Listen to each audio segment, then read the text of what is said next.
How's it going, everyone? Welcome back to another nightly review. Today we will be going over the Golden Knights' 5-4 victory over the Anaheim Ducks. Would I call this a victory? That's debatable. So this is Game 3 against Anaheim this season. The Golden Knights are 2-0 so far, make that 3-0. And last night they wore these bad boys for the first time in the game, and my, do they look good on the ice. Pietrangelo, update on him. He will be back next game. Thank God, considering events that transpired this game. But anyway, early in the period, William Carrier gets a breakaway. Now, can I just say, William Carrier, that fourth line, needs to get up to speed this season. They had one really good play in like the first or second game, but this was a better game, but they really need to start putting up some points. Then Stevenson got a good chance. Stevenson had a very good game. And really, early in this game, neither team could get established in the other zone. It really was just a back and forth game. And right after I put that down, the Ducks get sustained zone time. Then Backus interferes with Nick Watt to give the Golden Knights their only power play of the game. Cody Glass got a very good chance on that power play, and there was a big chance in front before the power play ended as well.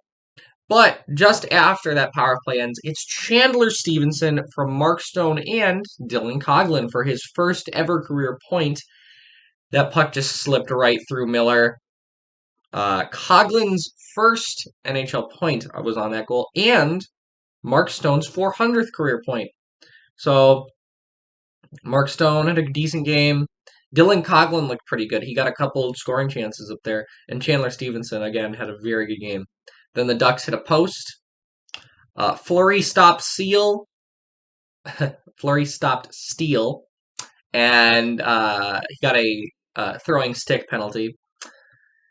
It looked like he just dropped it, but okay, in real time, I could see how the ref calls that. But also, all of Fleury's gear fell off, so they had to take a break. On that penalty, which was served by Cody Glass, the Ducks could not do anything on that penalty. Nothing. They got one shot, and it wasn't really even very good. Then Stone and Pacioretty got a 2-on-1, which Miller came up big. Ryan Miller had a very, very good game, despite what his save percentage may tell you after tonight. And Fleury had a pretty good game, too, despite what his save percentage might say. Then Theodore went to the room after bumping into Delorier, which we thought was okay, but then the Ducks after that were starting to push, but against it, Marchessault gets one from Smith and Carlson, and it just went off Marchessault's skating in. It wasn't kicking or anything, it went off his skate. Immediately after that goal, Reeves and Delorier had a fight, and then Miller robbed Holden with almost no time left. So, going to the second, Shea Theodore went to the room, and we were very worried. But early in the second period, it's Alex Tuch from Cody Glass. Tuch with a highlight reel goal yet again. Oh, if Tuch could do that every other game instead of every 3 or 4 games. But sadly, immediately after, it is Lundestrom from Comtois and Hutton to make it 3-1. Lundestrom was just in the high slot and fired it right over Fleury. After that, there was a scramble in front, and the Ducks had all the momentum in this period. The Golden Knights committed way too many defensive turnovers. Like, my lord, there were like 25. They had 25 turnovers in this game. Like, in at least the second 2 periods. Like, my lord. They turned over the puck so many times. If they don't turn over the puck that much, this isn't a game. This is not a game. They finish this game like 5-1 if they don't commit so many turnovers. Then, easily, this has been Dylan Coughlin's best game so far, because in the earlier 2 games, he really didn't show up a lot. But I will say that he didn't really have any huge defensive errors until this game. But that's just the whole team was. So then Fleury was making some good saves and then robbed Rowney. And the Ducks at that point in the game were missing the net a lot. And the Golden Knights were blocking a lot of shots. And at that point, I wasn't really that upset with them.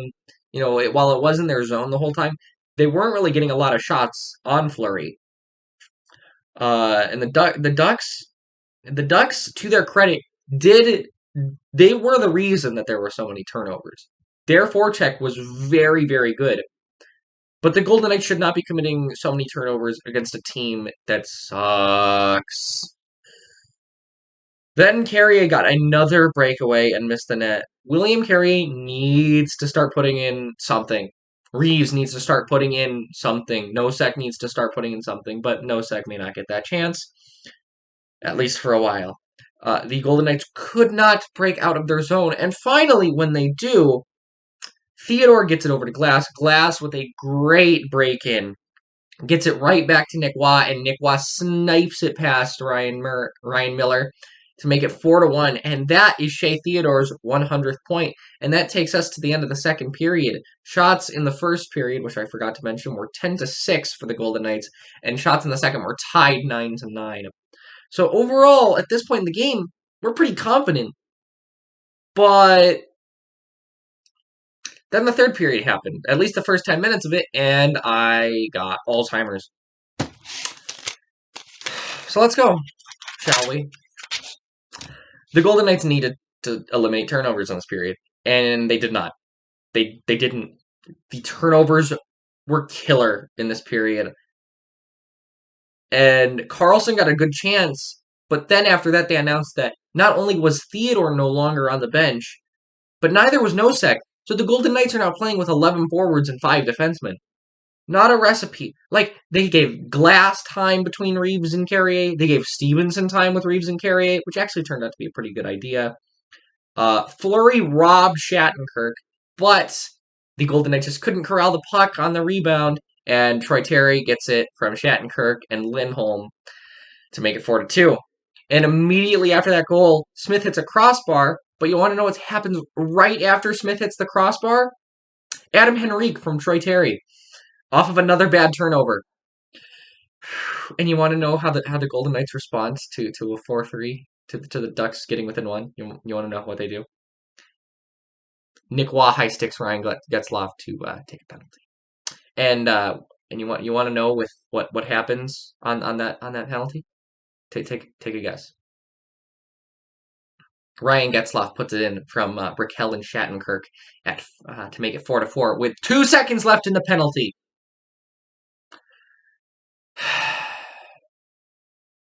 So it's 4-4. And immediately, you want to know what happens right after? Ryan Miller robs Max Pacioretty. Ryan Miller was very, very good when he needed to be. But, you see, the Golden Knights this season have been offensive juggernauts. They can score at will at points. And in this game, it seemed like they could have. The first 10 minutes of the third period, they gave up. They fell asleep. Apparently the New Jerseys were comfortable and they just all fell asleep on the bench. And I understand that they're missing 2 key players. But missing Nosek and Theodore shouldn't make it so that the Ducks who've only scored 4 goals in one other game this season, score 3 goals in the first 10 minutes of the third period. That cannot happen. And it better not happen tomorrow. Because, oh boy. And again, the turnovers were just killing them. But then, then the play evened up with 10 minutes left. And you're like, what the hell happened here? Why weren't they playing like this when it was within 1? Why weren't they playing like this after the Ducks scored their first one? The Ducks had momentum for 30 minutes of this game, and they put in 4 goals. Just ridiculous. But, with about 5 minutes to go in the game, Chandler Stevenson gets it over to Will Carrier, who shoots the puck. The rebound goes right over to a pinching Zach Whitecloud, and Zach Whitecloud pots his second of the season to make it 5-4. Then with about 2 minutes left, Ryan Miller's pulled. And can I just say, after that, the expansion line played some solid defense and kept that puck in the corners. The Ducks, I don't even know, they got maybe 2 shots in those 2 minutes. And after that, the Stone line played really good defense as well. So that was it. The Golden Knights take this one 5-4. They are now 3-0 against the Ducks and 4-0 when wearing a New Jersey. But, jeez, 4 goals against the Ducks? The Ducks have scored more than 3 goals, 3 or more goals in 4 total games this season. The Ducks have played like 14 games. They can't score more than 2. And they let them score 4. 3 of them in 10 minutes. Oh boy. They really need to tighten up for Thursday. And Thursday may not happen, considering that, from what I understand, practice got canceled today. So, yeah. So my 3 stars of the game, Zach Whitecloud is my first star of the game. Zach Whitecloud had a very good game. Zach Whitecloud, with his 2 primary assists, had a very, very good game. Zach Whitecloud looked very good. He used physicality. This was definitely his most physical game I've seen him play, but Zach Whitecloud had Cody Glass had a very good game. Zach Whitecloud is my second star for his game-clinching goal. And Chandler Stevenson for his 2-point performance. Chandler Stevenson had another very, very good game. And my honorable mention is Alex Tuch. Alex Tuch also had a very good game. But man, notice that no top 6 guys are, well, Stevenson, but whew. It's a tough game. The Golden Knights outshot the Ducks in the third period 12-8 for a total of 31-23. Power plays, the Ducks were 1 for 2 and the Golden Knights were 0 for 1. So this was a pretty disciplined game. But man, turnovers were horrible. Could you imagine if they did this against Colorado or St. Louis? No. You know why? Because if that was, this game would be 7-2. Like, okay. Anyways, guys, that is it for this video. If you would like to get my updates during the game and on anything important that happens around the Golden Knights, follow me on Twitter at 2_pad. And yeah, that's it for this video. I will see you next time.